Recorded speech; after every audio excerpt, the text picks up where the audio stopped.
So hello everyone, welcome to my YouTube channel.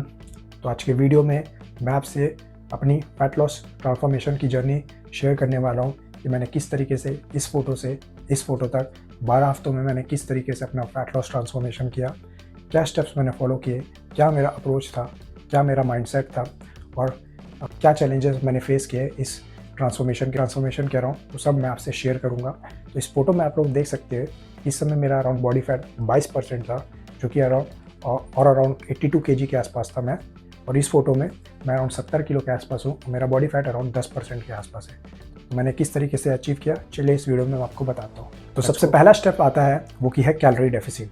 कोई भी fat loss transformation में सबसे इंपॉर्टेंट चीज़ होती है कि आप अपनी मेंटेनेंस कैलोरी से कम कैलोरीज कंज्यूम करें, यानी कि आप कैलोरी डेफिसिट डाइट में रहें। मैंने भी इस जर्नी में एक अपनी डाइट बनाई थी जिसमें मैं अपनी मेंटेनेंस कैलोरी से 300 से 400 कैलोरी के डेफिसिट में था।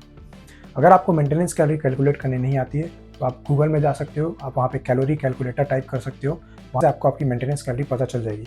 और हाँ, मेंटेनेंस कैलोरी भी इंडिविजुअल टू इंडिविजुअल डिफर करता है। आपकी एक्टिविटी लेवल क्या है, आप कितने दिन के लिए वर्कआउट करने वाले हो, आप किस तरीके का काम करते हो, ये सब चीज़ डिटरमाइन करते हैं कि आपकी मेंटेनेंस कैलोरी क्या होगी। तो आप इजीली फाइंड कर सकते हो गूगल में कैलोरी कैलकुलेटर में।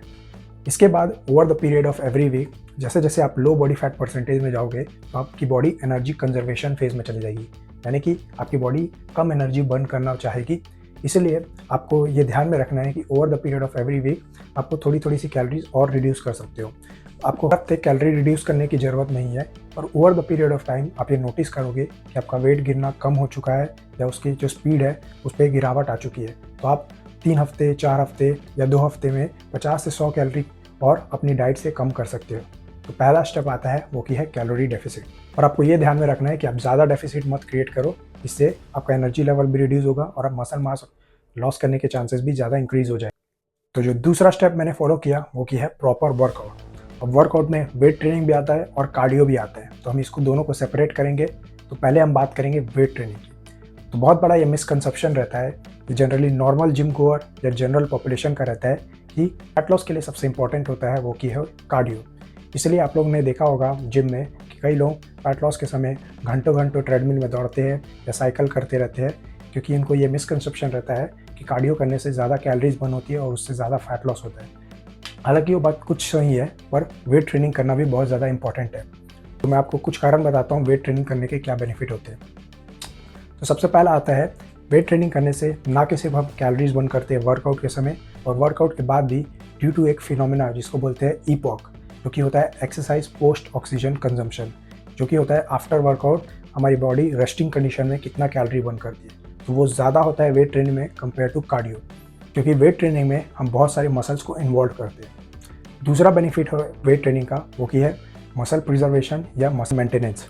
कोई मसल हमने पुट ऑन किया है बल्किंग या गेनिंग सीजन के दौरान, हमें ट्राई करना है कि उसे जितना हो सके उतना मेंटेन करने का कोशिश करें, क्योंकि हम फैट लॉस के समय लो कैलोरिक इन्वायरमेंट में रहते हैं, यानी कि कम कैलोरीज कंज्यूम करते रहते हैं। हमारी बॉडी फैट लॉस के साथ साथ थोड़ा सा मसल लॉस भी करती है। वेट ट्रेनिंग करने से हमारी बॉडी को एक स्टिमुलस मिलता है, या मोर स्पेसिफिकली बोलूँ तो एक वजह मिलती है कि हमारे मसल को मेंटेन करके रखे। और हमको ये ट्राई करना है कि हम वेट ट्रेनिंग उतनी ही इंटेंसिटी से परफॉर्म करें जितना हम बल्किंग के समय परफॉर्म करते थे फैट लॉस के समय में। नहीं तो वो उतना स्टिमुलस अगर हम प्रोवाइड नहीं करेंगे तो हमारे मसल के पास कोई वजह नहीं रहेगा कि वो मसल को प्रिजर्व करके रखे, और इससे मसल लॉस के चांस ज़्यादा हो सकते हैं। तो हमें उतनी ही इंटेंसिटी से वेट ट्रेनिंग परफॉर्म करना है फैट लॉस के समय भी। नेक्स्ट आता है वो की है कार्डियो। तो कार्डियो भी एक बहुत इंपॉर्टेंट रोल प्ले करता है फैट लॉस जर्नी में। तो मैंने भी स्टार्टिंग में फैट लॉस जर्नी में मैं उतना ही कार्डियो परफॉर्म कर रहा था जितना मैं बल्किंग के समय परफॉर्म करता था, क्योंकि कार्डियो को मैं एक कैलोरी बर्निंग टूल की तरह इस्तेमाल नहीं करता हूँ। मैं कार्डियो करने से अपना जो एरोबिक कैपेसिटी है वो इम्प्रूव करने की कोशिश करता हूँ। पर जैसा मैंने बताया कि जैसे जैसे आप लो कैलोरिक इन्वायरमेंट में रहते हैं और जैसे जैसे आपके बॉडी फैट परसेंटेज रिड्यूस होने लगता है तो आपकी बॉडी एनर्जी कंजर्वेशन फेज में चली जाती है, यानी कि आपकी बॉडी कम कैलोरीज बर्न करना प्रोड्यूस कर देती है। इसलिए over the period of time अगर आप लोग अच्छे से मेजर कर रहे होंगे अपनी जर्नी को, तो आप लोग कार्डियो के जो इंटेंसिटी और ड्यूरेशन है उसको प्रोग्रेसिवली बढ़ा सकते हो, जिससे आपका जो नेट कैलोरी बर्न है, यानी कि आप हफ्ते में या दिन में जितनी भी कैलोरीज बर्न कर रही हो उस पर इंक्रीमेंट आ सके और आपका जो रिजल्ट मिलने का स्पीड है वो मेंटेन रह सके। इस तरीके से मैं कार्डियो को यूज़ करता हूँ फैट लॉस जर्नी में। एग्जाम्पल के लिए अगर आप लोग कार्डियो हफ्ते में 3 बार कर रहे होगे 15 मिनट के लिए, तो शुरुआत के 3 हफ्ते में तो आप लोग 3 हफ्ते के बाद उसे 20 से 25 मिनट तक के बढ़ा सकते हो। इससे आपका जो नेट कैलोरी बर्न है पूरे हफ्ते का वो बढ़ जाएगा और आपको जो रिजल्ट मिलने की स्पीड है वो अच्छी मेंटेन रहेगी। अब जो चौथा स्टेप आता है वो मेरे हिसाब से बहुत ही इंपॉर्टेंट स्टेप है, वो की है NEAT, जो कि होता है नॉन एक्सरसाइज एक्टिविटी थर्मोजेनेसिस।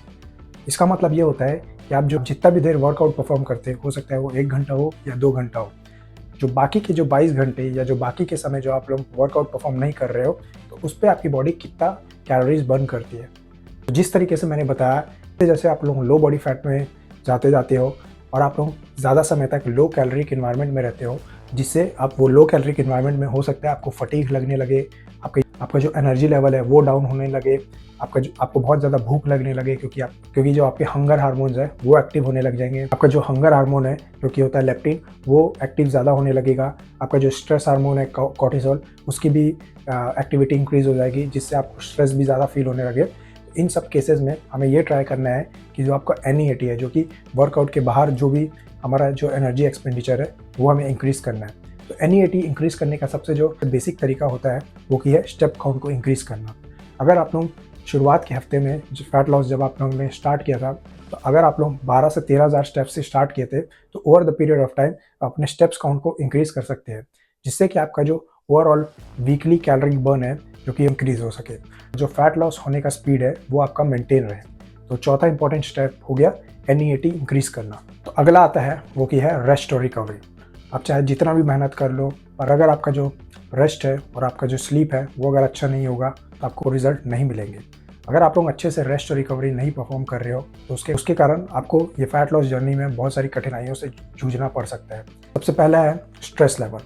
अगर आप लोग अच्छे से रेस्ट और रिकवरी परफॉर्म नहीं करोगे तो आपका जो रेस्ट लेवल है या आपका जो कॉर्टिसोल हार्मोन है उसकी एक्टिविटी इंक्रीज़ हो जाएगी, जिसके कारण आपकी बॉडी बहुत ज़्यादा फटीग फील करेगी। दूसरा है लो एनर्जी लेवल। ज़्यादा फटीग होने के कारण आपका जो एनर्जी लेवल है वो भी रिड्यूस हो जाएगा, जिसके कारण आप लोग उतना अच्छे इंटेंसिटी से वर्कआउट परफॉर्म नहीं कर पाओगे अपने वर्कआउट सेशन में। तीसरा है वो कि है ज़्यादा भूख लगना। आपके जो हंगर हार्मोन है जैसे कि लेप्टिन, उसकी एक्टिविटी इंक्रीज़ हो जाएगी, जिसके कारण आपको बहुत ज़्यादा भूख लगेगा। आप लोग अगर अच्छे से रेस्ट और रिकवरी परफॉर्म नहीं कर पाओगे, जिसके कारण हो सकता है आप लोग बिंज ईटिंग परफॉर्म करें या ऑफ डाइट चले जाए। तो ये सब चीज़ ध्यान में रखना है, रेस्ट और रिकवरी बहुत ज़्यादा इंपॉर्टेंट है। नेक्स्ट है वो कि है वीकली मेजरमेंट। तो हर हफ्ते आपका वेट का मेजरमेंट और आपका जो बॉडी मेजरमेंट है वो लेना है। आपको चेक करना है कि आपका जो वेइंग स्केल है हर हफ्ते कि वो ज़्यादा बढ़ रहा है कि कम बढ़ रहा है। उसके हिसाब से आपको अपनी कैलोरी भी एडजस्ट करनी पड़ेगी। आपको उसी के साथ साथ अपने बॉडी का भी मेजरमेंट लेना चाहिए, आपका वेस्ट साइज़, आपके बाइसेप का साइज़। उससे आपको ये आइडिया होगा कि आपका फैट लॉस ज़्यादा हो रहा है कि मसल लॉस ज़्यादा हो रहा है। इससे एक क्लियर आइडिया होगा कि आपका जो फैट लॉस जर्नी है वो किस डायरेक्शन में जा रहा है। तो आपको वीकली मेजरमेंट भी ज़रूर लेना चाहिए हर हफ्ते के एंड में। जो लास्ट और मोस्ट इंपॉर्टेंट स्टेप है वो की है पेशेंस और कंसिस्टेंसी। आप कोई भी ट्रांसफॉर्मेशन लेके चल रहे हो तो उस पर आपको हमेशा अपना जो गोल है वो लॉन्ग टर्म सोचना पड़ेगा और आपको उस पर कंसिस्टेंट रहना पड़ेगा। आजकल की दुनिया बहुत ज़्यादा बिजी है। जैसे फॉर एग्जांपल मेरा भी जो लाइफस्टाइल है बहुत बिजी लाइफस्टाइल है। मैं यहाँ पे लंदन में रहता हूँ, मैं यहाँ पे करीबन 6 दिन काम करता हूँ। तो इसलिए कभी कभी होता था कि मेरा जो एनर्जी लेवल है वो बहुत लो हो रहता था, जिससे कभी कभी लगता था कि मैं जिम स्किप कर दूँ। फिर भी मैं ट्राई करता था कि मैं जिम में शो करूँ, तब भी मैं जिम जाया करता था। और कभी कभी ऐसा भी होता था मैं आउट ऑफ द स्टेशन हूँ, तो जिसके कारण मुझे मील प्रेप करने का टाइम नहीं मिलता था। तो इसका मतलब ये नहीं था कि मैं ऑफ डाइट चले जाऊँ। मैं ग्रोसरी स्टोर या डिपार्टमेंट स्टोर से हेल्दी फूड आइटम चूज़ करता था, जिससे मैं ट्राई करता था कि कम से कम अपने डाइट का 70% हिट कर सकूँ।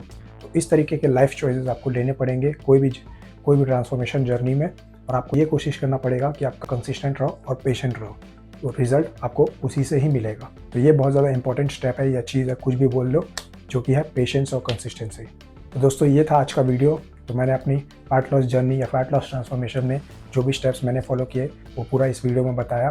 आशा करता हूँ आपको ये वीडियो अच्छा लगा होगा। इसी तरह फिटनेस और लाइफस्टाइल रिलेटेड जानकारी के लिए इस चैनल को सब्सक्राइब करें और मुझे सपोर्ट करें। मिलता हूँ आपसे अगले वीडियो में, तब तक के लिए शुक्रिया।